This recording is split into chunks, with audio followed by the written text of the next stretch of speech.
The 13th Economic Cooperation Organization Summit has concluded in Islamabad. The members have agreed to work together for progress and prosperity. But is this summit likely to achieve anything tangible, or was this merely a photo opportunity?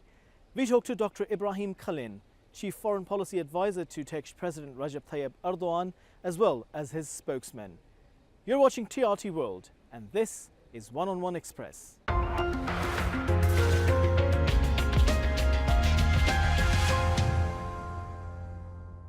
Dr. Kalın, thank you for talking to TRT World. Now, President Erdoğan has emphasized that the focus of the ECO should not just be economic matters, but also political matters as well. Does the President feel that the ECO is not playing an effective role? Well, the President was rightly referring to the close connection between politics and economics. Without political stability, you cannot have really economic prosperity.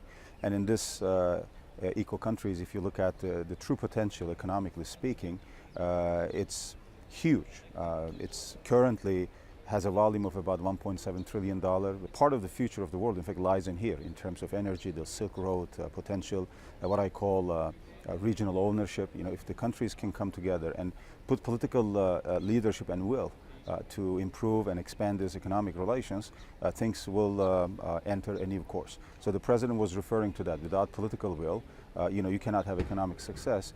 There has been much talk of economic cooperation, but are we expecting anything substantial, anything tangible to come out of this, or is it merely symbolic? Well, it was not just simply symbolic. The leaders have met. Our president met with President of Azerbaijan and Tajikistan. He will be meeting also with presidents of Turkmenistan, Iran, and of course Pakistan and others. So we are working on bilateral but also multilateral relations. For example, our trade volume with the eco countries, especially in Central Asia, including Pakistan, has almost quadrupled over the last decade or so. So that's really a very, very tangible outcome. The second one, of course, the energy corridor. You can talk about the Turkmen gas going all the way from Turkmenistan all the way to Europe. As you know, we are building the Tanap pipeline with Azerbaijan, which will be the largest gas pipeline in the world, and that will bring the Central Asian energy resources to world markets. So these are things that are developed in this kind of platforms, but also in bilateral meetings. Another thing, of course, that was of interest to many participants here is the Chinese project of building the Silk Road in a modern, updated way. Of course, it's a huge, almost global project in which many countries will participate. Therefore, Kazakhstan, Azerbaijan, Pakistan, Afghanistan, Turkey, and they will all be part of this. Already, the kind of partly part of this, but it's going to improve. Speaking of the free trade agreement, Turkey and Pakistan were supposed to sign FTA some time ago. They missed the deadline last year as well. Why the delays? Well, it's about the list. As you know, when they have this concession lists in the free trade agreement, obviously countries look at their strong points and weak points, and they try to meet somewhere in the middle.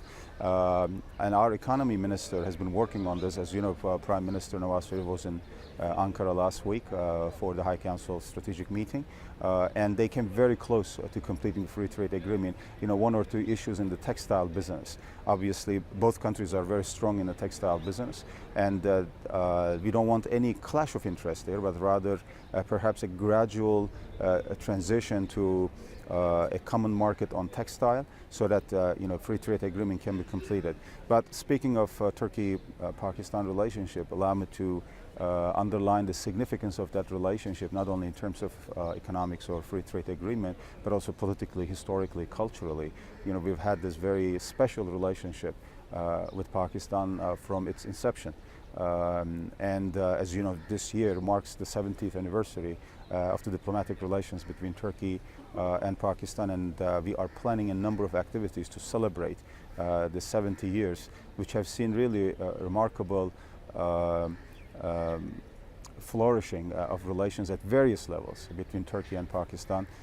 People of Pakistan and the government of Pakistan have always stood with Turkey, in its difficult times, in its fight against terrorism, and Turkey has reciprocated in the same way, because both countries fight against this common menace of terrorism. As you know, we are fighting against the PKK on the one hand, and Daesh or ISIS on the other hand, and other terrorist organizations in our part of the world. And Pakistan has been fighting against terrorism. Just recently there was a bomb attack and many innocent lives were lost. So we feel the same and we understand how painful it is. But also I believe we have the common will to address these issues. And of course this came up in the summit here also, and our president raised as one of the political issues in his intervention the fact that we have to fight against terrorism altogether, and we reject in absolute terms any claim that Islam has anything to do with violence. Those who commit violence in the name of Islam do not represent Islam. They are not even Muslims. They are violent extremists regardless of their religion or ethnicity, and we have to fight against them. Dr. Ibrahim Kalın, thank you very much indeed for talking to TRT World. My pleasure. Thank you.